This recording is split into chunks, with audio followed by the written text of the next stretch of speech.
All right, ladies and gentlemen, welcome back to another episode of the Take Two Pod with Mom and Dad. I'm Dad. And I'm Mom. The kids are down. Well, they're in bed at least. Little man's still fussing around, but... yeah, you might hear our toddler. He likes to lay in bed and talk and sing to himself, sometimes for 2 hours before he actually falls asleep. He needs to stop napping at daycare. It's killing this. I agree. But what do you do, right? He's actually been awesome lately. Like we said in the last episode, he's been doing a lot better with his potty training. 5 days in a row of pooping. Yeah, amazing. Amazing. Unreal. And his attitude lately is so good. He's like so joyful. I took him for a haircut and he's looking real sharp. Yeah, he looks really nice. Our baby's actually the bigger issue at the moment. Yeah, as they are. This child does not like to eat. She doesn't want to eat anything. Well, maybe she's watching her figure. I don't know. We're working on solids. We're trying baby-led weaning and we're trying purees. We're gonna see what works, but I'll tell you what, she's not a big fan of either. No, but I mean, she can afford to lose some weight. I mean, let's be real. She got a lot of rolls. Yeah, she got more rolls than a bakery. Her little Popeye arms are so cute. So we're on episode 10, and we've decided to switch things up a little bit for episode 10. We're actually going to do a top 10 list, and we're going to call this segment, or this format, the top 10 battle. Yeah. And basically what we're going to do is we've decided to review... I love you, Pumpkin. I love you, honey bunny. All right, everybody, be cool. This is a robbery. If any of you motherfuckers move, I'll execute every motherfucking last one of ya.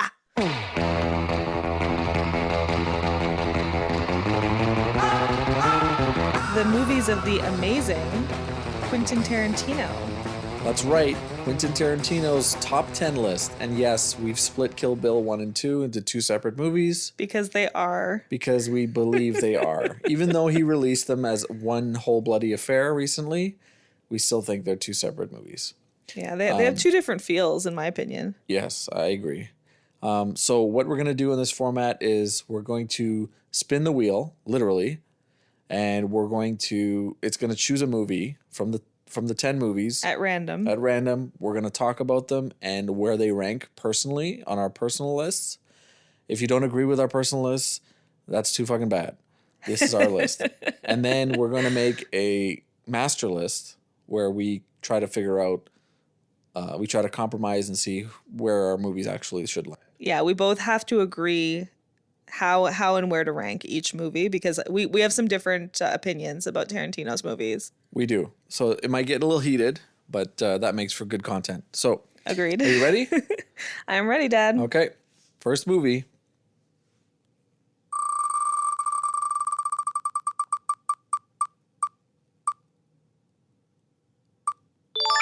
Ooh, Reservoir Dogs. His first movie is our first movie tonight.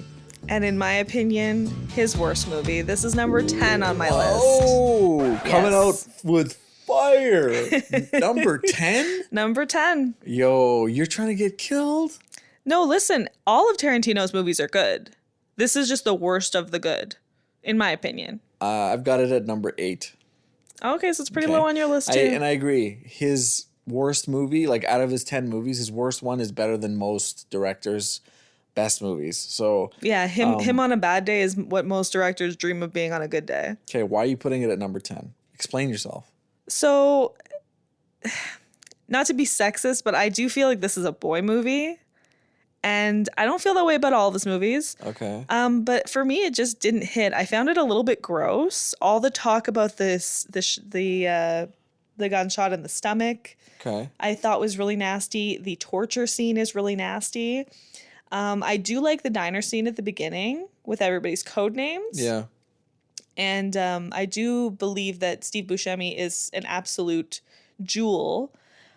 But for me, this movie just... It's low budget and it feels low budget, in my opinion. Okay. So this movie, Reservoir Dogs, I agree. It's probably not aged the best. It is low budget, but that's, it was an independent film. It was at Cannes. This movie was like very well critically acclaimed, actually, because of how different it was. but I wouldn't give it a 10. Like, I wouldn't put it on the bottom of the list. I'm shocked. I felt bad putting it at number 8. You and I have very different opinions about. There's several Sure. Tarantino movies that we feel very differently Listen, about. Reservoir Dogs has its charm. It has its issues. My biggest issue with it, honestly, is some of the lines, some of the dialogue seem forced. Tarantino was still really early in his game, so his dialogue game wasn't all polished yet. Like the opening scene with the breakfast. That scene, it's very clever. It's very well shot, the way it's spinning around the table and everything. But the dialogue, some of the dialogue from Harvey Keitel especially is really just forced. And that guy's a pretty good actor, but every time I see him overact and try to like force things, it kind of takes me out of the movie. Yeah, I felt the dialogue was a little bit odd as well. You do definitely start to see sparks of Tarantino's genius in this movie, but I don't feel like it was a full roaring fire yet. No, it wasn't. This was just sparks for sure. Yeah. But I don't think it belongs in 10. But hey, that's your opinion entirely. So you put it at number 7 or number 8. I put it at number 10. Can we compromise with putting it at number 9 on the master list for now? Okay. We may have to move it. Okay, I can live with that. Let's put it at number 9. All right. All right. So the next movie on our list. You ready to move on, Mom? Yeah. Okay. Next movie on our list. Let's spin the wheel.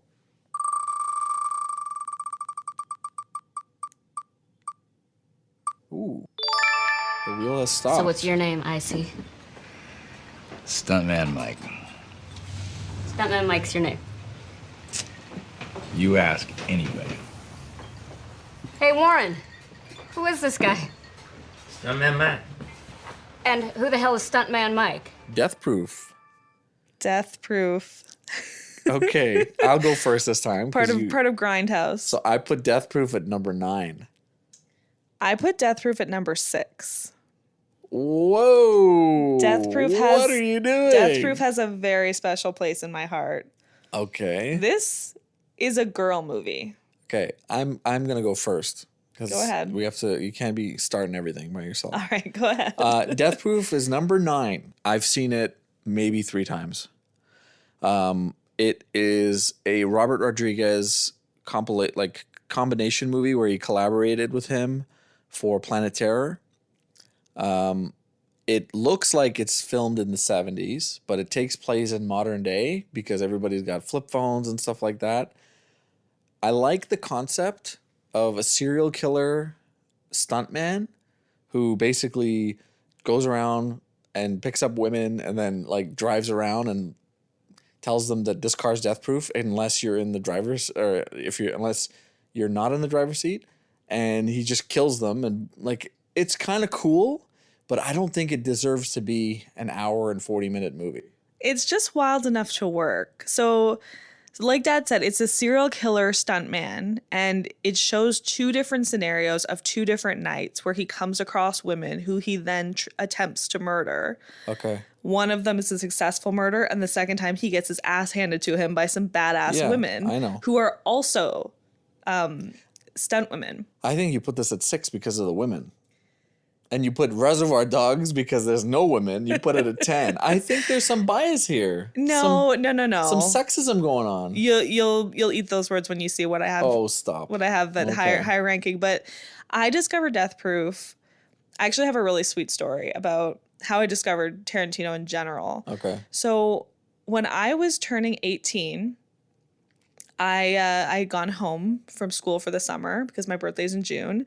And my older brother was like, I want to get you a birthday gift, which was really sweet. So a giant tiger had just opened up in Barrie. So he takes me to the giant tiger and he said, pick whatever you want as your birthday gift, whatever. And they had a Tarantino box set. And it had every Tarantino movie except for the really new one. So it had Pulp Fiction, it had Kill Bill 1 and 2, it had Death Proof, it had Jackie Brown, and it had Reservoir Dogs. And it was like 3 or 4 discs. Yeah. So I picked that. And then I picked a tub of gummy octopuses. And he bought it for me. And I thought that was really sweet that he took me. He said, buy whatever you want. And then the first movie I watched, I went home, I put it in my little DVD player, was Death Proof. And I was a teenage girl, and it was this badass girl movie, and it hit so good. And ever since then, I've just loved it. I love the lap dance scene. I love the women with their legs hanging out the windows of the car. I love the short shorts. Sure. It's summer. They're in bars. It doesn't belong at number 6. It feels a little sweaty. It feels like there's rain. It doesn't belong at number 6. It has such a specific vibe, and it has a special place in my heart, which is why it's my number 6. Okay, but there's several scenes that need to be cut out because they're just boring and dry. It takes about 40 minutes before the first kill happens. But that's the thing. It's not even a slow burn. It's just boring. We're along for the ride with these girls. They're going away for the weekend. They're gonna have a fun time. They're going to their friend's lake house.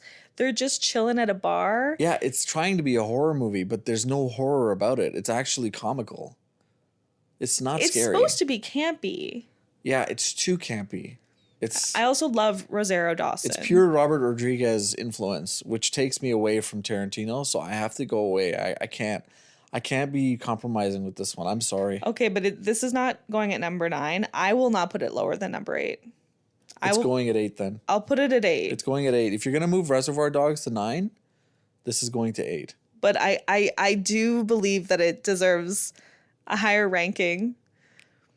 Yeah, you have a sentimental connection with this movie, unfortunately. Yeah, which is why I'm agreeing to put it lower on the master list, but on my 6 personal is list, crazy.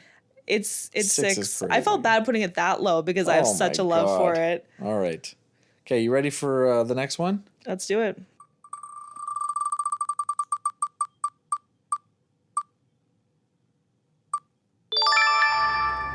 All he wanted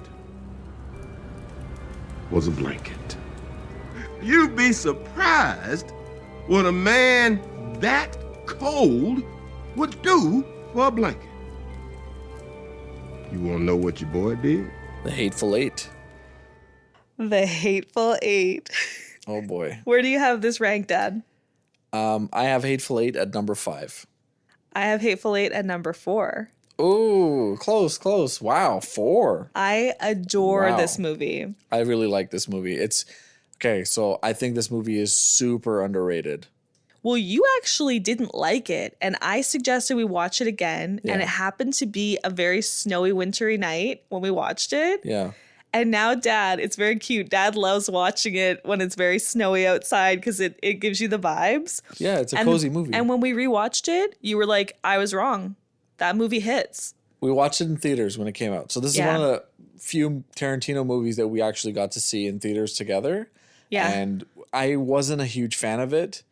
The thing that really turned me off was the third act. And Tarantino does struggle sometimes with finishing off his movies. We're going to talk about that in another movie where it's a big problem. I kind of got over it. And do you know which part I'm talking about? When they reveal... Yeah. Yeah. After the twist, basically. When the twist happens... By the way, this is a whodunit, which is amazing. Really good at characters. Really good acting. Dialogue is amazing. It all takes place in the cabin. What I love about it is it feels like a play. It feels like a play. You could easily make this a stage play. Yeah, you're right. And it would work so well. Yeah, because the character development is amazing. There's lots of monologues. There's lots of talking. But agree. it builds the characters in such a unique and specific way. So Hateful Eight, as soon as the twist is revealed, spoiler alert, that Channing Tatum is in the basement. He's in the basement, right? Yeah, he's been in the basement the whole goddamn time. Right. Channing Tatum's in the basement, and they kind of show what happens to the haberdashery before Samuel L. Jackson and Kurt Russell get there. I was kind of like, okay. And then there's this standoff that's kind of underwhelming, a little bit. And I think I love Channing Tatum, but I think it was really miscast. I don't think it should have been him as the brother. It's underwhelming too because he pops out and spoiler alert, he gets his head blown off pretty much immediately. But I think he wasn't the right guy for that role. Yeah, the thing is, the sister that he's there to save is like a white trash dirtbag, and they needed I'm sorry, but that's true. They needed a white trash dirtbag brother, and Channing Tatum's a little too clean cut, and like he doesn't work in that role. Yeah, he just it didn't sit right. Like it could have been anybody. Honestly, Channing Tatum was just miscast, unfortunately. It wasn't an outstanding role for him. He's awesome. He makes good movies. Step Up was one of my favorite movies growing up. Coach Carter, he's in that. He's pretty good in that, but I'm sorry. There's something about it. It just seems out of place. And maybe I'm a Channing Tatum hater. He was out of place in Gambit too, as Gambit. People are like, oh my God, Gambit. In the third Deadpool movie, Deadpool and Wolverine, he was Gambit, and I'm like, he doesn't look good on him. It just doesn't. I don't know. I think he needs to be in specific roles, but yeah, I do feel that he may have been a little bit miscast. I do like that they went into the haberdashery and they murdered everybody and they're hiding it, and the old man sitting by the fire just is going along with it, doesn't care. Yeah. So I do like that part of it because it does add that suspicion and but why is he helping Hateful them? Eight's third act is actually really good, but the Channing Tatum part, I don't know what it is. He was good in Blink Twice. Remember that movie where they go on that he's a rich guy and he invites them to his island? Yeah, because that seems believable for him. He needs to play roles where it's believable. Exactly. And he wasn't believable as like an outlaw cowboy. Can you imagine if it was Christian Bale that came out of that basement? Oh my God, you fixed it. You know what I mean? You just fixed it. If Christian or even Russell Crowe, just dirtbag Russell Crowe, like from with a scraggly Unhinged. Beard. Oh fuck. Yeah. So that would have worked better, I agree. But the movie itself, really interesting. We start out on like in a stagecoach, really snowy, really dangerous, old Midwest. We get to the haberdashery, everybody's freezing, like you feel the wind and the cold, the doors blowing open. They always have to nail it shut. It feels so like it just feels like a vibe. Yeah. And it's so spooky. There's some guitar playing. They're eating like hot stew. There's just it's such a good movie. I really like it. So that's why I put it as my number 4. You put it as your number 5. What do we do here? In our master list, where should it go? Should it be 4 or should it be 5? It obviously has to be one of those. I compromised with I would keep it at 5.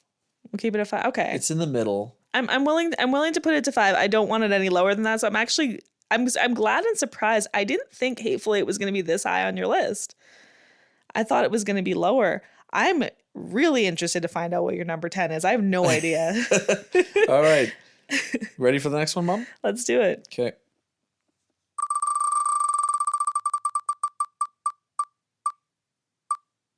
Oh boy.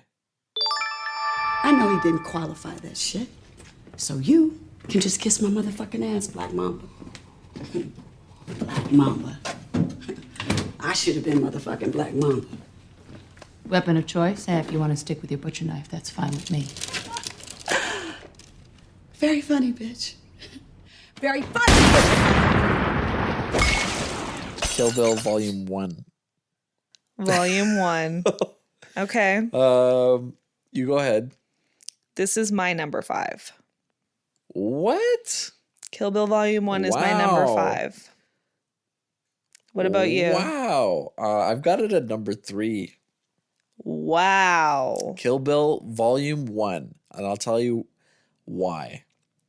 So this movie, my brother came home one day. He's like, I rented Kill Bill Volume 1. I said, yo. I saw all the commercials, right? I think I was 12 or 13. So he brings it in the house. We put the DVD in and we watch it.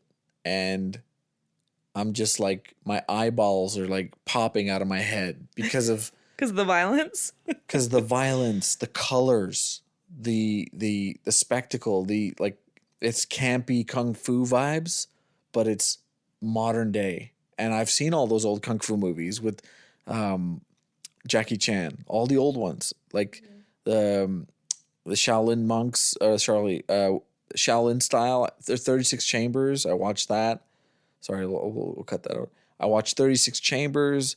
I watched all the Jackie Chan ones, Drunken Master, the Bruce Lee movies, Game of Death, Fist of Fury, all of those movies with the bad dubbing and the crazy music and the quick zooms and the quick zoom outs.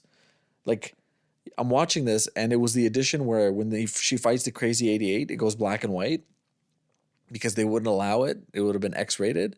It was the R-rated version. Is that why? Yeah, you didn't know that? It was black and white because I know it was black and white, but I thought that was just a directorial no, choice. The MPAA rating, they were like, we're not going to let you release this in color. You have to do something about this because there's so much blood. It So honestly he does made it black and help white. that it's in black and white because before that it's starting to get a little disturbing. Well, it leaves It's a something. little bit It much. leaves something to the imagination. But this movie, Yeah. it had the anime sequence. The anime sequence my is jaw so dropped when I good. saw that because I'm Oren like, Ishii's I've never backstory. seen somebody do this. This is Tarantino going, here's my budget. I have all this money available to me now, right? They're letting me make whatever fucking movie I want to make. So he does it.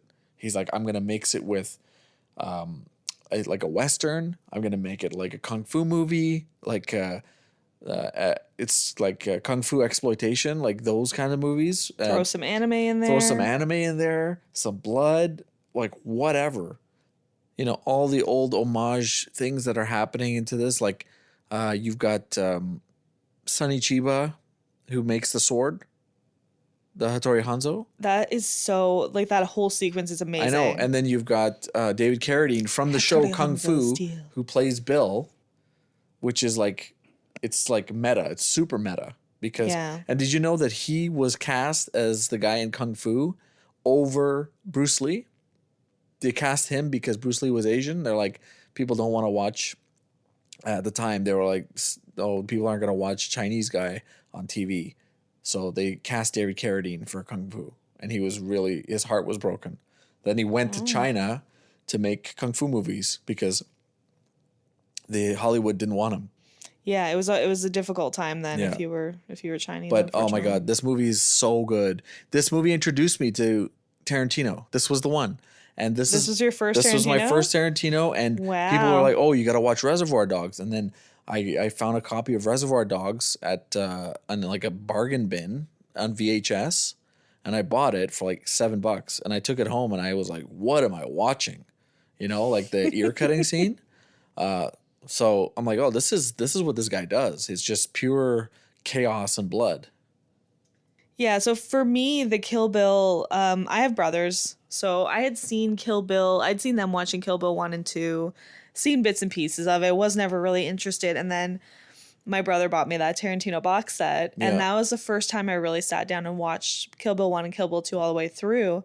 And I was like, yo, I've been sleeping on these movies. It's a good story. And the interesting thing about the first movie, Kill Bill Volume 1, is Yeah. we don't really hear... We sort of get like why she's on this revenge rampage, but we don't really know the whole story yet. We don't really know what's going on. Yeah, you don't. We kind of are just along for this ride with this woman who's, you know, very vengeful and wants to kill all these people. We don't really know why. We go to Vegeta Green's house. We see that whole thing happen. Or Renita Green? Vanita Green. The Black Mamba? Yeah. Just call her Black Mamba. No. Black Mamba is Beatrix Kiddo. Oh, yeah. She says, I'm the motherfucking Black Mamba. No, she's Copperhead.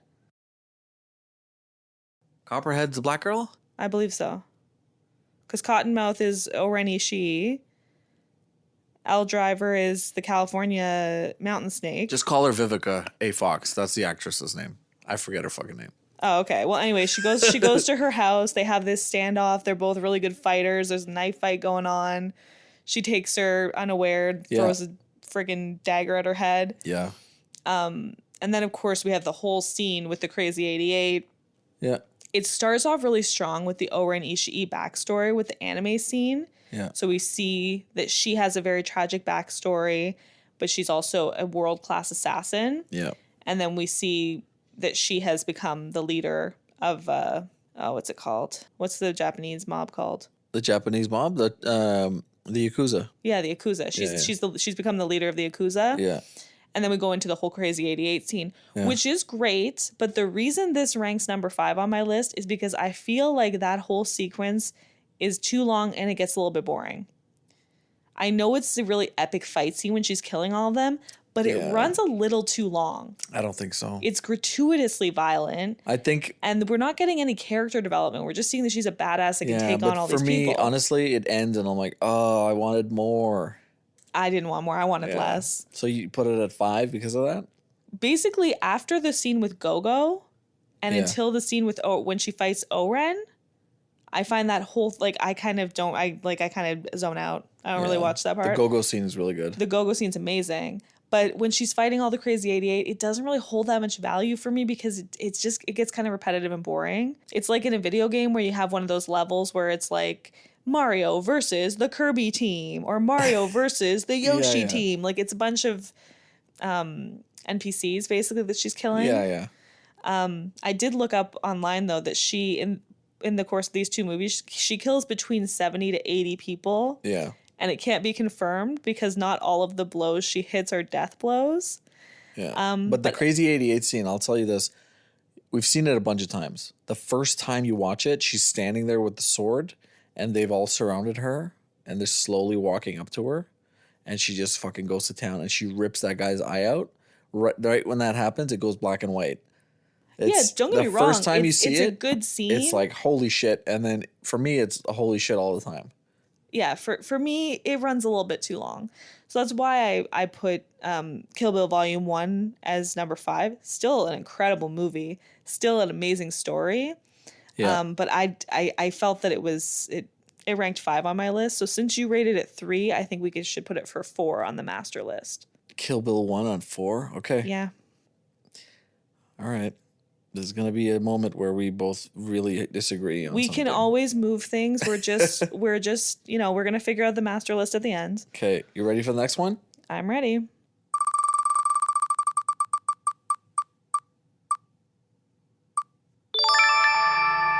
I don't dodge guilt, and I don't chew out of paying my comeuppance. Can we just forget the past? That woman deserves her revenge.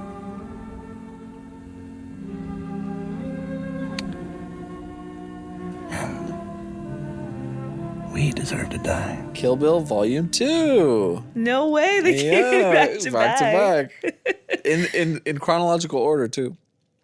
So where's this on your list, Dad? I put this at 6. This is my number 3. Okay, so you put 1 at 5, and you put... Okay.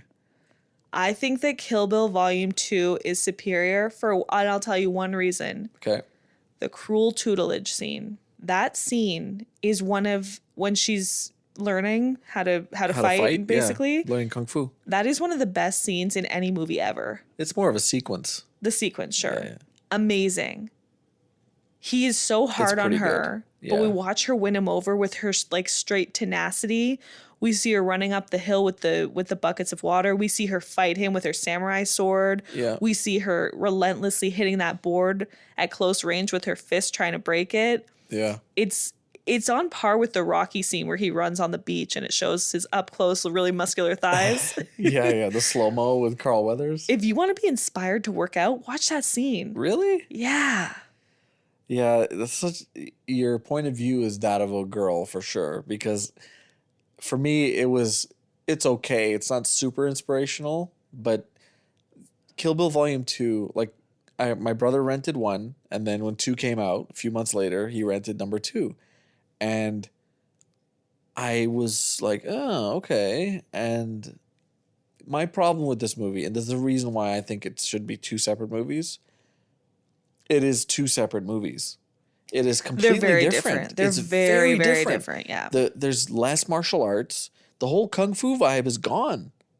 There's a few moments, but that one training scene. Yeah, there's way less samurai sword fighting, Yeah. and it becomes more of a Western Yeah. in number 2, with the exception of the cruel tutelage scene. My issue with it is I liked the beginning. I liked Kill Bill Volume 1 because of the kung fu part. The Western part, I was like, oh, I want some of the kung fu stuff back. Take me back to Japan. Like I don't want this. So she does the cruel tutelage, which is kind of kung fu. It is, but then the rest very isn't kung really. fu. No, but the rest isn't. Even her fucking fight with Bill at the end, it's so anticlimactic. It's the 5-point palm exploding heart technique. It's anticlimactic. I think he kind of phoned that. This is the thing, the third act of that movie, like the whole reveal with the daughter. I was like, okay, Like, he's been taking care of the daughter. It's shocking. Beatrix finds out that her daughter lived. I don't know. And also, we get the bride scene at the very beginning of the movie. We find That's out. a good scene. That's we a find great, out what happened finally. That's a great sequence. And we have the pregnancy test sequence where she finds out she's pregnant. Yeah, I like the sequence with the beginning where they show us what happened before they shot up the chapel, and also when she breaks out of the little grave when she's buried alive by Michael Madsen. Epic. Really disturbing. Yeah. Very epic. But I don't know. There's a lot of dialogue in this movie. I just didn't really care. I was like, give me the fucking revenge nonstop, just one after the other. Yeah, but this is giving us motive, and we also see why a hot little piece like Kiddo is with David Carradine in this movie. Because if you look at him physically, you're like, ew. Yeah, he's grandpa. But then we have the scene where they're camping out. He's playing his little flute for her. He's telling her the story. It didn't vibe with me. I'm sorry. It makes him sexy. No. He's grandpa. He's very charming. He's telling a story around a campfire, and he's basically... Okay, let me tell it from a woman's perspective. He's very charming and sweet, and his voice is lulling you in that scene. No. He comes off as very sexy in that scene, and then you're like, okay, I understand why she's with him. I get it. I get how he gets all these women. I mean, I don't understand it personally. Well, because if you just look at him, you're like, ew. Yeah, and he doesn't seem menacing. In the first movie, they don't show his face. He's not menacing. That's why she felt comfortable when he got there. But in the first movie, they don't show his face. They show him playing with the sword. He's on the phone. He's like very scary. He's like Thanos. And then in the second movie, they just fucking show him. He's just some old guy who hires people. Well, that's the thing. When he showed up at the chapel, she wasn't afraid. She talked to him, and they were like flirting, and she felt safe. Exactly. That's my point. You went from and then he went from Thanos to a little bitch. No, he wasn't, because he brought in all those people to murder her.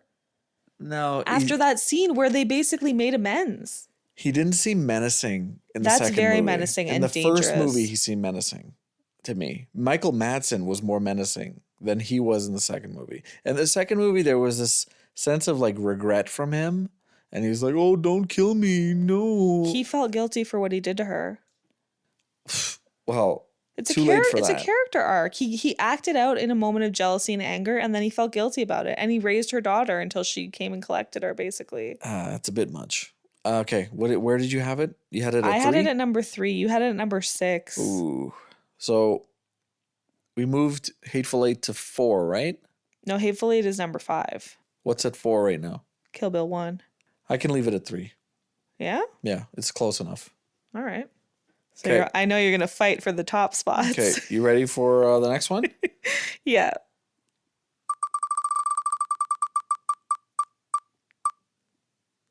Oh, here we go. What was that? Jesus Christ! Fuck! Shit. Damn it, Rick. I swear to God. Fucking lines, embarrass yourself like that in front of all those goddamn people. Oh, you were drinking all night. Fucking drinking again. 8 goddamn fucking whiskey sours. Once Upon a Time in Hollywood. Fucking A. You asked me what I'm putting at number 10. This is going at number 10. For real? Yeah, I have a fucking huge problem with this movie. I have it at number 9. I have a huge fucking problem with this movie. I have several problems with this movie. Okay. The thing that bothers me about this movie, there's so much promise. There are good parts, but it fucking got ruined. It's too long. So that's part of the issue. It's way too fucking long. It's watched like an hour too just for long. context, we watched this the week it came out. We were camping in the US and we went with your cousins. A bunch of us went, like 7 of us pumped. went. We were pumped. We were so excited. We're watching a Tarantino movie opening weekend while camping. Mm-hmm. So we leave the campsite, we get all dressed up. We're like, let's go do some human functional things like eat popcorn and it was sit raining. in air conditioning. It was raining at the pissing campsite. Rain out. So we go and we're excited. And I enjoyed it the first time I watched it because that's my problem with this movie. It's a one-time watch because it's too fucking long. There's minimal payoff. And it's not a Tarantino movie. The only scene that's a Tarantino movie is the murder scene at the end. That's the only scene that feels like Tarantino. Let me give you something that I noticed recently. All right. Every Tarantino movie starts, the opening scene fucking draws you in. Every single one. Kill Bill, she gets shot. Remember? Inglorious Basterds. Hans Landa shows up at the farm. Pulp Fiction, the diner scene. The diner scene. We'll talk about that later. Every single one starts with a bang. This movie does not. This movie starts with a fucking clip of Leonardo DiCaprio, Rick Dalton, and his stunt double, played by Brad Pitt. Brad Pitt. Yeah. Okay, and they're just sitting there being interviewed, and he's talking about how he's my stunt double and he does this and that, and then it cuts to them, and Leo is in a restaurant and he meets up Al Pacino. Big fucking waste of Al Pacino, if you ask me. He's never been in a Tarantino movie. I forgot that Al Pacino was even in this. Big waste of Al Pacino. Okay? Huge waste of him. And he's just talking to him and he's like, yeah, you should probably go to Italy and do Italian movies. And Leo comes out crying. It's not interesting. It's fucking boring. And then there's this half an hour fucking sequence of them driving home. He drives them home. And then you have Kurt Russell narrating. It's just boring and long. He's not a sympathetic character is a problem. He's a piece of shit, so we don't care about him. The thing with this movie is, I don't care for Leo's character not losing at all. his fame. It feels like Tarantino has a crush on Margot Robbie. He does a bunch of sequences with her dancing and looking cute and sexy, either in her room folding laundry or just at a party. Yeah, but she's wasted in this movie. No, I know, but she just looks good. That's it. And I think it's just him being like, I think she's hot and I'm going to make it, this is my excuse for doing this. And people call it the love letter to Hollywood in the 70s. It's his love letter to Hollywood because he used to drive around in a convertible with his stepdad and he saw Hollywood. He's showing what he saw as a kid. And there are some beautiful shots showing off Hollywood. But the story itself, we see Charlie Manson once. We don't get to know Sharon Tate at all. I agree. There's a red herring scene on Manson's compound that takes like 40 minutes. Takes 40 minutes of build up and you're like, something's going to fucking go down. And nothing happens. And nothing happens. Nothing happens. And I'm There's like, what the fuck? There's no situation where you should be spending 40 minutes on a red herring. Yeah. It is so annoying. And the scene where Sharon Tate goes to see her movie, completely boring. She's just sitting in a movie theater eating popcorn. I don't want to see this. I want to see something interesting. Build a character up. I've seen this movie 2 times from start to finish. I've never finished it a second time. And the third time, I could never get through it. I tried to watch it recently. I didn't tell you this. I was watching it recently and I was forwarding through a bunch of the scenes. And the part that makes me want to fucking just turn this fucking movie off, and I love these actors. Leo, Brad Pitt. Margot Robbie. I fucking amazing love these actors. actors. When he's that whole, like, I don't know, 40-minute sequence where he's on set and they're recording the TV show and they're asking him to say this and that. We're basically watching the TV show episode where he's recording it. Yeah, it's so long. It's fucking boring. And I it's don't boring. care. I know. don't care. And the fucking disrespect to Bruce Lee in this movie. Bruce Lee would have dummied that alcoholic old ass stuntman. He would have dummied him. Fuck you, Tarantino, for that moment in this movie, because that sucks. Unfortunately, this movie doesn't feel like it's his movie. It feels like Hollywood, snatched him up, they cloned him, and they made a fucking movie because it doesn't seem like his movie. It feels like an overhyped director jerking off for 3 hours. It's a circle jerk. And us watching it. It's a 3 hour circle jerk. Because there's amazing, beautiful shots. There's like semi-interesting characters. Yeah. But they're not used well, and the story itself is boring and it's disjointed. This is the first episode of the podcast where we're bashing movies. Well, this is because we have a lot of respect for Tarantino and we love most of his movies, but we're both deeply disappointed. If I could remove in this from the list, I would. I fucking hate this movie. Tarantino claims he's only going to do one more movie. He better do better than this. Because his last movie cannot be another Once Upon a Time in Hollywood. It's called The Critic, right? And they're filming it now. No, it got The panned. Movie Critic? Or it got trashed. It's not happening. The Movie Critic got trashed? Yeah. Oh, okay. He wrote a script and he changed his mind about it or something. Okay. So that's actually not going to be his 10th movie. We don't know what his 10th movie is going to be yet. What a waste. Anyway.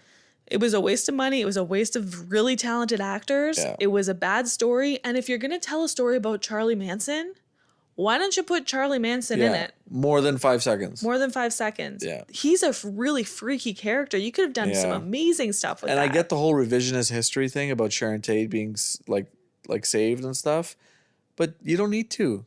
Make it about Rick Dalton. Honestly, the last 25 minutes of this movie where they show up at Brad Pitt's house or Rick Dalton's house and Rick Dalton's in the pool and he busts out the flamethrower and then Brad Pitt's dog. That's the only part that's interesting. That's like the best scene. No, that's the only part.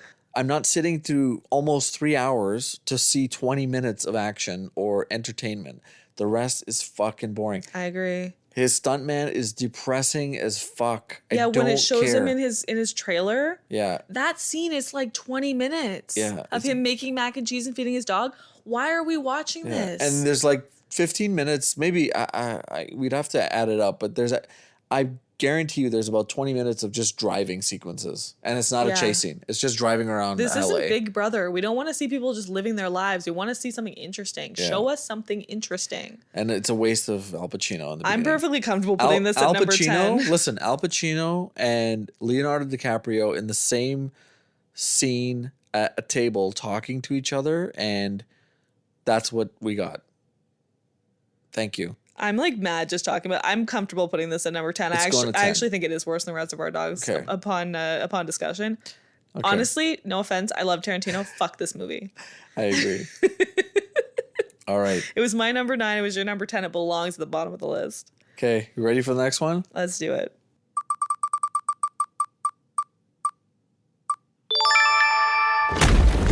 Hey! Now lay your palms flat on that tabletop.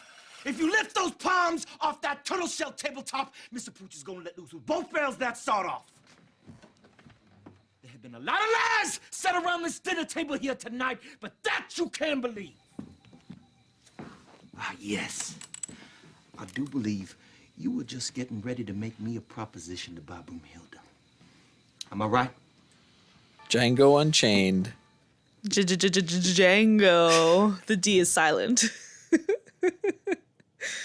Where's this on your list, Dad? I have it at number 4. I have it at number 7. Oh, okay. That's your number 7. That's my number 7. So let's talk about it. This is a really, really great movie. Yeah. For the first 2/3. The third act is boring and garbage. And it ruins the whole movie. As soon as Christoph Waltz dies, the movie goes to shit. And Leo. You took out the 2 best characters because what's his name? Who's Django? Who plays Django?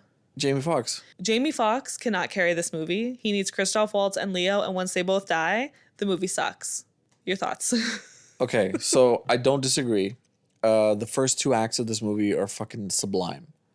Really good. You've got, and you're right. I don't think Jamie Foxx, as good as he was in Collateral and in Ray, I don't think he could carry this movie because you have 3 really good actors on screen. You have him, you have Leo, and you have Christoph Waltz. But you have 2 fucking juggernauts, in my opinion, standing next to Jamie Foxx. Because Jamie Foxx is he started as a comedian. He's multi-talented. He's a great talent. Don't get me wrong. He's very but talented. When you're standing next to can Christoph sing. Waltz, who's basically in his prime, he's like 93 Michael Jordan. And then you've got Leo, who's 2006, 2007 Kobe Bryant. You know, he's looking kind of basic. Yeah, he's a great actor, but also his character is the least interesting of the 3. Christoph Waltz he's a very interesting character, very very unique.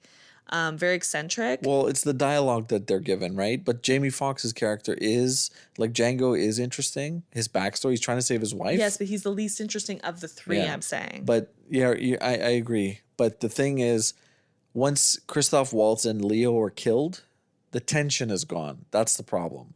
Yeah, because they had really good tension. Yeah. And Leo is like a dangerous person, like the candy man. Like He's the antagonist, and the antagonist is gone. And then Samuel L. Jackson slides in. He tries to take over, but he's a slave. He doesn't have that kind of power. and it doesn't really good. Like it doesn't work as well. It doesn't. Yeah. So I mean, I think if Christoph Waltz was killed and Leo survived somehow, and then they imprisoned Django, that would have been good because you'd still have that cloud above him that he might not, as soon as Leo died, I'm like, he's gonna get away. He's gonna get away. He's gonna get his wife, and they're gonna peace. The tension's gone, and then it's a very drawn out shootout in the house. I saw this in theaters He's as well. shooting out again against a bunch of NPCs. There's nobody in that group that we're like, oh shit, so and so's coming. He's gonna end this all. Like, no. I saw this in theaters as well, and when I watched it initially, like I was like, fuck, this is amazing, because just the certain sequences when he finds those two brothers at that plantation. Yeah, that's and really he good. fucking grabs the whip and he beats the fuck out of them. It is so satisfying.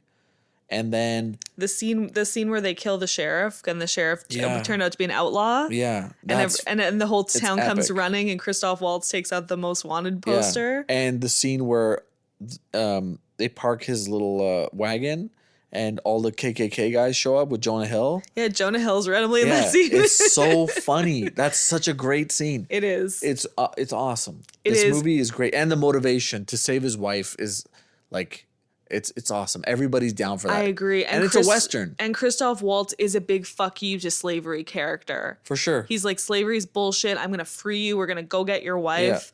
And he speaks German to her. Like, it works on so many levels. It's so good. Just after he gets killed and Leo gets killed, it kind of, and my biggest issue from when I saw it in the theaters to this day, and it still doesn't work for me, Tarantino is a fucking magician when it comes to musical choices. But when they're going back to Leo's place, he starts blasting Rick Ross in a Western. Yeah, I felt like that didn't fit. It did not fit.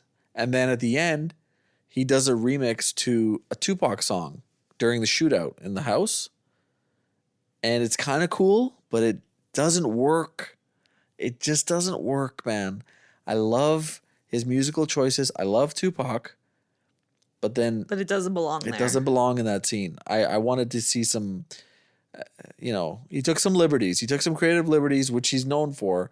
And a lot of times they fucking hit. It works for most of the movie, but then we get that last scene, and when he runs away from the house and his wife like plugs her ears and smiles because they're gonna blow up the house, it feels cheesy at that point. There's no longer any fear. There's no longer like any buildup.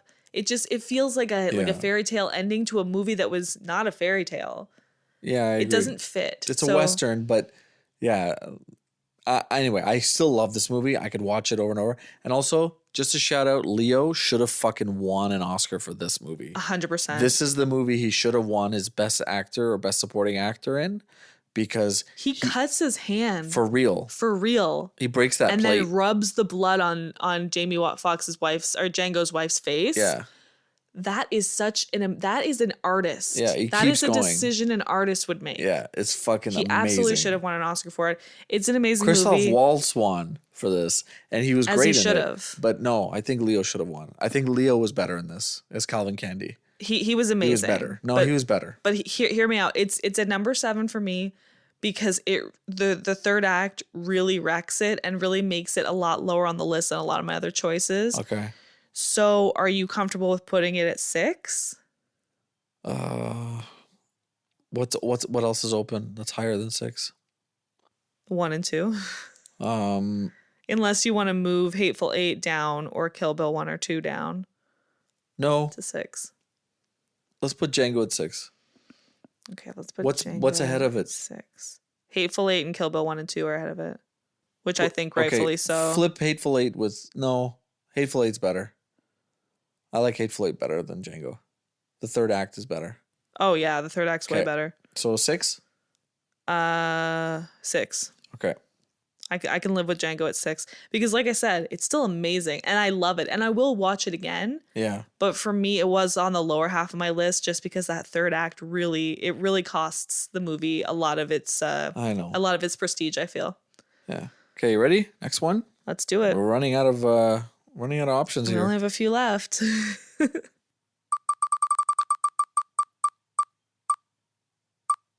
Oh, this one's gonna be interesting.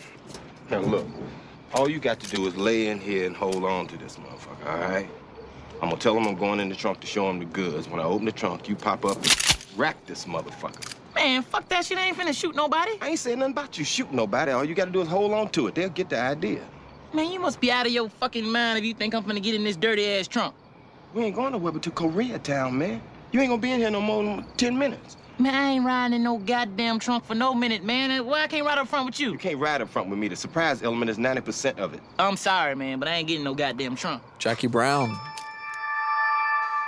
Jackie Brown, yeah. You're not gonna like this. I put Jackie Brown at number 8. That's not terrible. I got it at 7. Oh, really? I thought you really liked Jackie Brown. I do. I recently watched it. I do think that this is one of his more honestly, this movie, there's nothing wrong with this movie. It's very well done. It's polished. It doesn't feel very Tarantino-y. No, it still does. It does. But it's very polished. Like there's no randomness. Like a lot of his movies have randomness where it's a crazy cut or crazy I would say music. Robert De Niro's character in everything he does is very random. Having sex with the stoner girl, going and being in the RV trying to drive out. Like I think he's very random. He's not an RV. It's the camper van. The camper van. It's the VW van. He shoots Samuel L. Jackson's wife or girlfriend. Sorry. Well, it's just some girl he gets high with. It's not really his girlfriend because he bangs her and he's like, yeah, I don't care if you bang her. But I put it at number 7 because the story is great. I like the character of Jackie Brown. I don't find her that likable. She's likable, but they hype her up to be really attractive. And she's not. Which is kind of weird. She's pretty. Don't get me wrong. She's a pretty woman. Mind you, there are a couple scenes where she's all dolled up and she actually looks really good. I actually think she looks like a Barbie. She looks really good when she's in her stewardess outfit. She looks like a Barbie. Yeah. But she's not like, I've seen better looking women. Yeah, and the bail bondsman is basically the guy from Breaking Bad, the vacuum cleaner guy. Because he takes money, he gets people out of trouble who are in the law, he drives them around, he picks them up, he drops them off. Like I was like, yo, Vince Gilligan basically saw Jackie Brown and it's like, I want this guy to be the vacuum repair guy. Yeah, it's a good movie. It's interesting. It has that whole heist movie part of it. But I don't find Jackie Brown to actually be that great of a character. Yeah. This is one of Samuel L. Jackson's weaker roles, I'd actually say, especially in a Tarantino movie. I didn't find him to really be magnetic or enthralling at all. I really don't find him interesting in this movie at all. And the story itself feels like it drags a little bit. It's not like go, exciting. Yeah. It has its moments, but I feel like we made a movie about this story, really? So this movie is more of it's a low-key comedy. There's a lot of funny dialogue. Yeah, there is. Like when Samuel L. Jackson shows up at Jackie Brown's house after she is out on bail and he's basically scaring her. He's turning off her lights and he's got his hands around her neck to threaten her, basically to say, like, don't fucking say anything or I'm going to kill you. And then... Yeah, she thinks she's going to die in that scene. And then she just... All you hear, because it's dark, all you hear is a gun cocking. And he's like, what is that? And then she's like, what do you think it is? And he's like, I think it's a gun on my dick. And she's like, yeah. And she's like, get your motherfucking hands off me. And he's like, yo, I was just joking. I was just playing. He's like, no. He's like, yeah, you was playing with me. Now you ain't. And then she turns the light on and Samuel Jackson's on the couch. She's like, put your motherfucking hands up on your head. And he's like, yo, what are we doing? He's like, I was just joking around. We're friends. And she's like, yeah, I forgive you. She's got a gun pointed at him. Like, that's really cool. But it is a slower, chill Tarantino movie. Michael Keaton's in it, which is great. I do love Michael Keaton. Any movie Michael Keaton is in, I always just call him Jack Frost. Samuel Jackson's dialogues in it is really good. Young Chris Tucker makes an appearance, right? When he's Bhutan? I can't remember his name. Anyway, Chris Tucker's in it for a bit, and then it's a big waste of Robert De Niro. Robert De Niro's character is weird, and he's not in it that much. And when he is in it, he's not really. Yeah, he's very odd. It's prime Robert De Niro post Goodfellas. What the fuck is this? Like, give him something better. He's just some fucking idiot from Detroit who gets high and then. Well, it's showing he has range. He doesn't. He's barely in the movie. He's barely in the movie. He's just getting high all the time. And he has no. They go to the mall. What does he even do in the movie? He has no point. No, he goes to the mall with Blondie, and they go pick up the bag. Yeah. And then Samuel Jackson is picked up from De Niro picks him up from the strip club and finds out that Jackie Brown took his money. That's it. He's in it, and then Samuel Jackson accuses him of stealing his money. He's like, I didn't do it, and he's like, how could you say that? You know, because they went to prison together, and he fucking shoots him. Yeah, he dies. De Niro dies. It's like, okay, like it's pretty underwhelming. It's one of his weakest roles, if you ask me, for De Niro. I also think it's a Samuel L. Jackson. It's a weak role. And I think that the girl that plays Jackie Brown, does not have leading lady charisma. Yeah, it's good dialogue, though. Like the bartender. It's good dialogue. It's still a good movie. He sees Jackie Brown and he's like, how you doing? And she's like, he says, how are you? And she's like, I'm fine. He's like, yes, you are. It's a good movie. I put it at number 8 on my list because it's always one of those Quentin Tarantino movies that for me, I'm like, this does not hit like a Tarantino movie. What do we have open? Do we have 7 open? We have 7 open. So I think leave it at 7? I think that's where it should go. All right, we've got 2 left and we haven't come across these yet, so this should be interesting.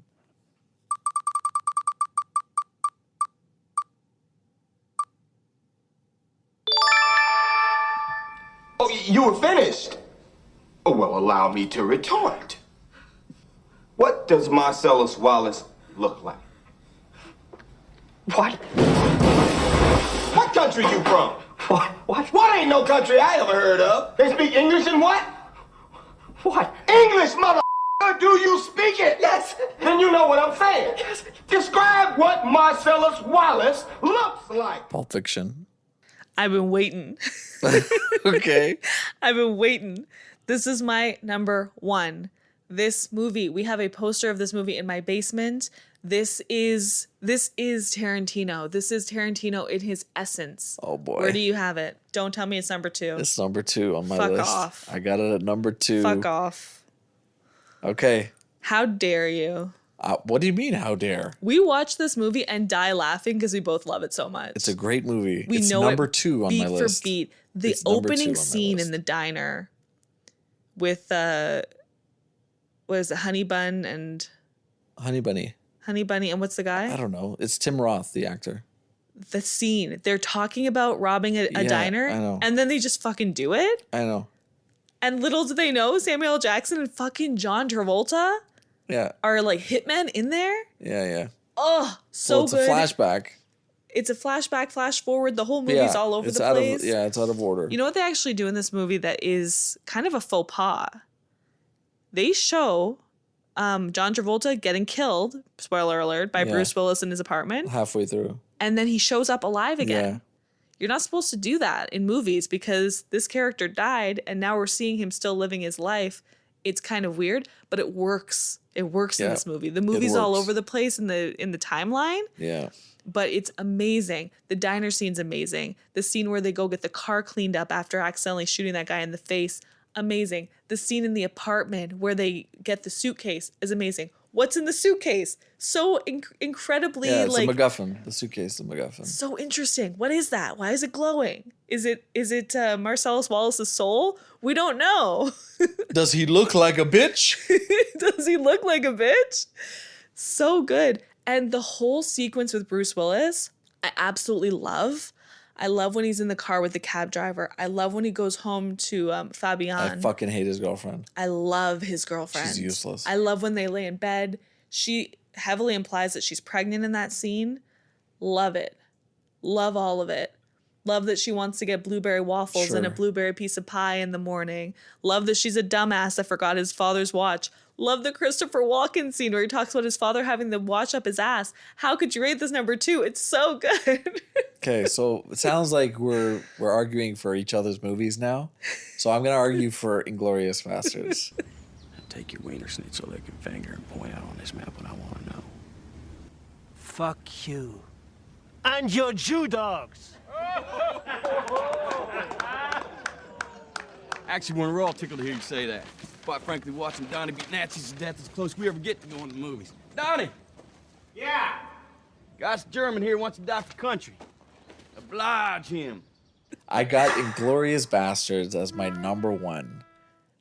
I love this fucking movie. It's an incredible movie. It's my number 2. And Pulp Fiction's your number 2, right? Yeah. So, okay. I saw this movie in theaters with some friends. So did I. And I think it got a standing ovation at the theater. I can't remember. I wouldn't but be there was surprised. some clapping. Amazing. So Pulp Fiction is pure Tarantino. And I agree 100%. And it's phenomenal. I think it's probably, it's his best movie up to Inglorious Basterds. It's one of the best movies of all time. Yeah, I agree. It changed cinema. It changed movies. Yeah, completely changed cinema. But I think Tarantino took that formula and he polished it and polished it and polished it. And he came out with Inglorious Basterds because that is polished finesse Tarantino. The acting, the characters, the fucking dialogue in different language. This guy directed people in German and he doesn't speak German. He directed people in French. He would go up to Christoph Waltz. He gave Hollywood Christoph Waltz. He did. He did. He discovered him. He would go up to Christoph Waltz and he'd say, I need you to say it like this. And Christoph Waltz would say it exactly like he wanted in German. And Christoph Waltz is like, this guy's a genius. He's like, I don't understand how he could do this, but he fucking did it. There's no question that Quentin Tarantino is a creative genius. Yeah. When people can take a kernel of an idea and explode it the way he does into a beautiful piece of popcorn that you can then eat while you watch one of his masterpieces, this is a creative genius.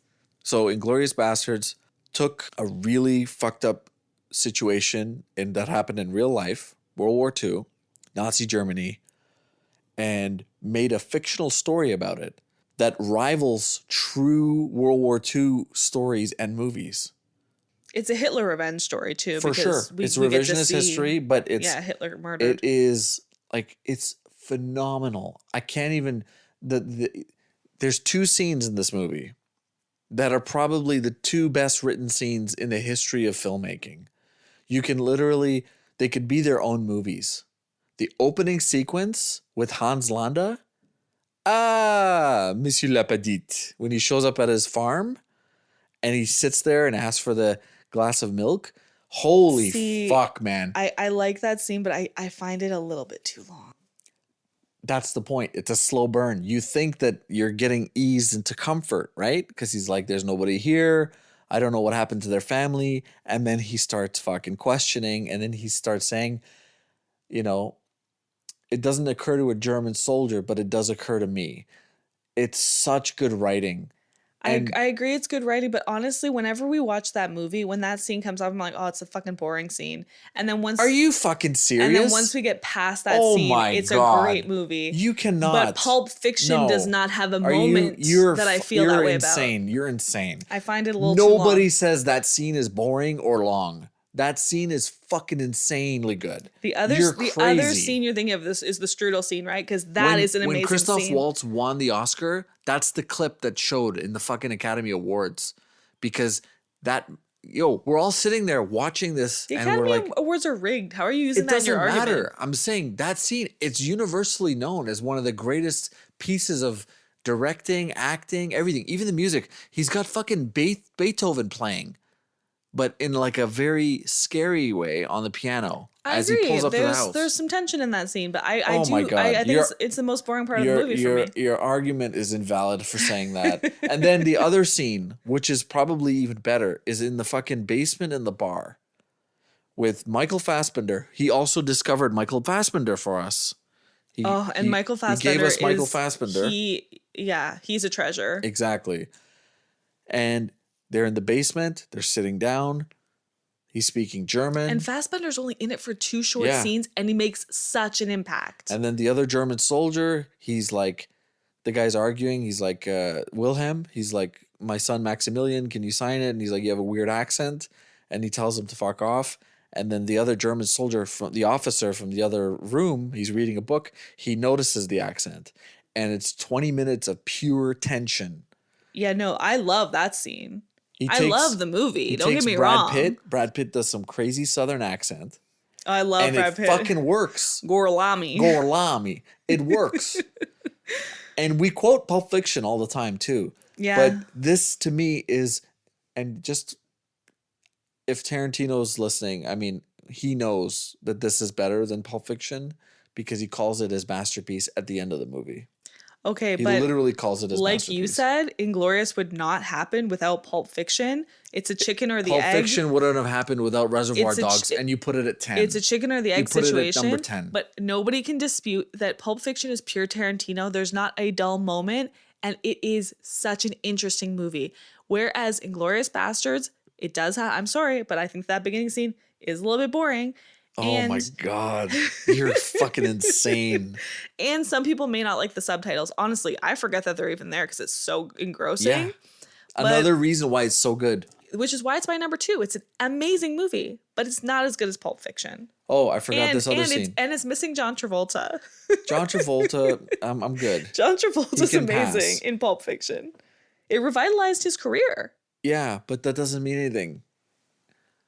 The fucking scene where he sits with Shoshana and orders her a glass of milk. That scene is fucking terrifying. Because Yeah. we're like, is he going to question her? He fucking knows it's her. That's why he orders the milk. He knows it's her, but he's just playing his cards because he wants to see what happens. I don't think it's ever confirmed that he knows does. who she is. He knows who she is. 100%. He knows who she is because she discovers that there's the Operation Kino happening. He kills the actress, right? He could have stopped Shoshana. He knows it's her, but he doesn't. He discovered it because He's on his because way of the to- terrible Italian accents. He would have known. No, he knows. He found her shoe and he found the napkin with her lipstick on it. Yeah, and so her he autograph. knows the German actress is She's a in double on it. agent. Yeah, and but he doesn't know who Shoshana is. He knows. He orders her a glass of milk, and then he says, "There's one more thing I was going to talk to you about." And there's this long pause, and then he says, and he makes that face. Yeah, and he says, "I can't remember." Where he's so serious, it's exactly. terrifying. He makes that same face in the opening sequence. Yeah, that He's face fucking is terrifying, and yeah. I love Pulp Fiction. I love it. They're two completely different movies, but if you ask anybody, well, not anybody, but if you ask me, Pulp Fiction is amazing. It's A+, but Inglorious Basterds is A++. For me though, like He makes a scene with Hitler in it. Funny. Who and what is a private if we butts? have a list of my 10 favorite movies, Pulp Fiction makes the cut and Inglorious doesn't. Oh my God. Wow. That's why it's my number 2. It's so The good. only thing I give Pulp Fiction it's over it is the Tarantino's- poster. The poster is way poster's better. fucking amazing. It's a great piece of art. It's Tarantino's second best movie. Yeah. But I can't put Pulp Fiction at number 2. I can't do it. So here's where It I find deserves the number 1 slot. there to me, there's no moment in Inglorious Bastards, and the third act is fucking perfect. Pulp Fiction, my concern with it, here's my issue. The third act is great. The third act is the diner. It's amazing. So a lot of people like this scene, but I don't. When they call the wolf, played by Harvey Keitel, and this is what I mentioned earlier about Amazing. Harvey Keitel, I don't like that whole scene. Harvey Keitel, I like them cleaning the car, but you got Tarantino in it, and he can barely act. So it takes me out of the movie a little bit. And then you have him talking. Harvey Keitel is overselling his wolf role. He's overacting. It's not believable. He's not a tough guy. He plays a tough guy in Reservoir Dogs too, and I don't It's not believable. I'm gonna change your mind right now. You know how? How? You know what the wolf very, very probably inspired? What? Mike in Breaking Bad. Mike in Breaking Bad is the wolf. You call him to clean up messes. Mike in Breaking Bad. No. I don't think we'd have that scene where he is called when Jesse's girlfriend is dead without Pulp Fiction. Pulp Fiction is the inspiration make it better. for that scene. It doesn't does. make it If it inspires something as amazing as Breaking Bad, No. I as a disagree. portion of Breaking Bad, whatever. Reservoir Dogs inspired Pulp Fiction. That doesn't make it better. You put it at number 10. You can't have it both ways. Okay, what are we gonna do? We're at an impasse. What are we gonna do? I Do you don't want to know. rock, paper, scissors? Rock, paper, scissors? Let's rock, paper, scissors for it because I'm not putting Pulp Fiction at number 2. Oh, man. Okay, go down the list starting at 10. Countdown. Number 10, Once Upon a Time in Hollywood. Number 9, Reservoir Dogs. Number 8, Death Proof. Number 7, Jackie Brown. Number 6, Django. Number 5, Hateful Eight. Number 4, Kill Bill Volume 1. And number 3, Kill Bill Volume 2. Oh. The 2 best movies are Inglorious Basterds and Pulp Fiction. I have no argument about that. Pulp Fiction is slightly better. Slightly. I don't know, man. That's a tough one. What poster do we have in our basement? We have Pulp Fiction because the poster's better. What movie do you and I watch and just laugh because like all the scenes are so good? I've had so many good experiences What watching movie Pulp do Fiction you with and I you. watch and the scene starts and then we stop and freeze because it's fucking so tense? Pulp Fiction's number 1. I don't know. Okay, let's bench this. Tell me your favorite Tarantino character, supporting character. You're not gonna like this. Supporting. It's Fabian. What? I love her. Bruce Willis kills somebody, She and is he's the worst. listen. Bruce Willis kills somebody. He drives home in a cab. He goes to a hotel and he meets his girlfriend. He gets into bed. He snuggles with her. Yeah. She talks about the fact that she'd love to have her skinny arms and legs and a pot belly. She heavily implies that she's pregnant in the scene. She's gentle, loving, welcoming him back. It's sexual. It's like this vibe. And it's showing us what Bruce Willis is fighting for. He killed that guy. He rigged that game. He did all this so that he could run away with her because she is like this gentle, loving. His dad's watch is up his ass. She's this gentle, loving person in his life, and she's worth it. Fabienne is such a good character. She has a childlike innocence about her with a raw sexuality. Okay. I love it. She's the best. Okay. Who's your favorite supporting character? My favorite supporting character is the officer in the basement of We both picked our Inglorious favorite Basterds. movies. That fucking guy is in the movie for 10 minutes and he's terrifying. He reminds me of Mads Mikkelsen. He is terrifying. He sits Yeah. down. He imposes himself on the drinking. He orders drinks after drink. And they're like, okay, we're done. Go away. But he's like, nope, I'm not going away. I know what's going on. I want to play this game I with want to you play guys. this game. I want to make you feel like you're comfortable. And I want you to dread every moment of it. Sorry, make you feel uncomfortable and make you dread every moment of it. Because I know what's going on. And I recognize Hugo Stiglitz at the table. And he's like, none of us are leaving from this basement. He fucking says it to him. Like, that guy stole the show. He didn't know what was going on. He didn't know until he held up the 3. Oh, yeah, the Thai glazing. He didn't hold up the German 3. Yeah. We order 3 glasses. That is the German 3. He ordered 3 3 glasses. glasses. To us, the other looks odd. A German would and did notice. Exactly. Like, he's in it for a few seconds, a few minutes, and it's like, fuck. He almost steals the show from Christoph impactful, Waltz. Yeah. It's crazy how good he is. He doesn't steal from Christoph Waltz, but that scene he's fighting not in the against, scene he's with fighting him. against a Michael Fassbender. Oh, yeah. And it's a close fight. And 'Cause they're both do you want to amazing. say the Michael Fassbender quote? Might as well go out speaking the language of the kings. Yeah. So good. It's so good. Okay, who's your least favorite Tarantino character? So my least favorite Yeah. is Elle Driver from the Kill Bills, the one-eyed blonde. Oh, really? She is such a cunt. And I don't say that word lightly. she's amazing, Yeah. but she's hateful as hell. Well, that's one thing I noticed about the Kill Bill movies. He makes really shitty people as characters because he's in that phase of, I guess, his career. He's writing really horrible people. Because my least favorite's in that movie too. Who is it? My least favorite character is in Kill Bill Volume 1, and it's Buck, the fucking nurse who brings people in and he rapes people in comas that are like paralyzed. Yeah. That's a really, really nasty, awful character. And the dirty ass little Vaseline tub he throws to the guy. Oh, yeah. I'm going to vomit. Why'd you bring that up?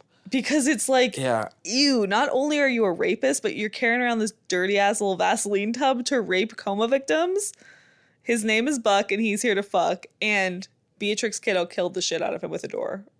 Yeah, she gave him brain damage in As she should. 2 seconds. Okay, we're going to flip a coin for number 1, okay? Okay. That's fair. Okay, we're going to spin. Dad has a flip a coin app. That's why you're not going to hear a coin. No, we're going to spin the wheel, sorry. Is it heads or tails? Or those 2 movies are the only ones you have on there? It's just the 2 movies. Oh, okay. Pick a color. Red. Red for Pulp? Red for Pulp. Okay. Blue for Inglorious. Ready? Yeah, I want to see it. You little sketch bag.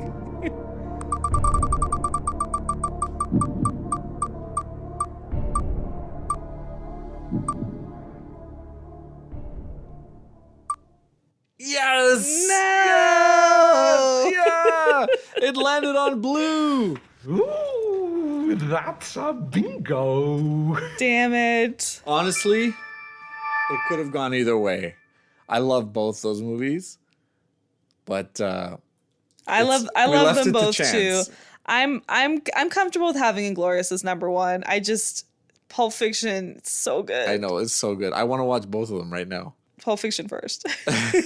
No, All Pulp right. Fiction, yeah, first, because we saved the best for the last. Got him. Okay, go ahead. Read your top 10. Read the master list. You ready? Am I going 1 to 10 or 10 to 0 or 10 to 1? 10 to 1. All right. Our master list of Tarantino's movies ranked are number 10, Once Upon a Time in Hollywood. Number 9, Reservoir Dogs. Number 8, Death Proof. Number 7, Jackie Brown. Number 6, Django Unchained. Number 5, Hateful Eight. Number 4, Kill Bill Volume 1. Number 3, Kill Bill Volume 2. Number 2, Pulp Fiction. Hey. And number 1, Inglorious Basterds. Look at the big brains on Mom. That is a tasty burger. Does he look like a bitch? Does he look like a bitch? Oh, that was pretty So fun. good. I enjoyed that. Go ahead and reach in that bag and get my wallet. It's the one that says bad motherfucker on it. That's funny.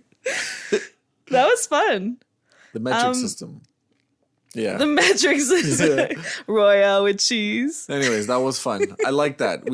That was good. And I like that our list was pretty close. It wasn't too bad. There was a couple of outliers, but it yeah. wasn't bad. There were some good compromises. I knew you were gonna rate Jackie Brown higher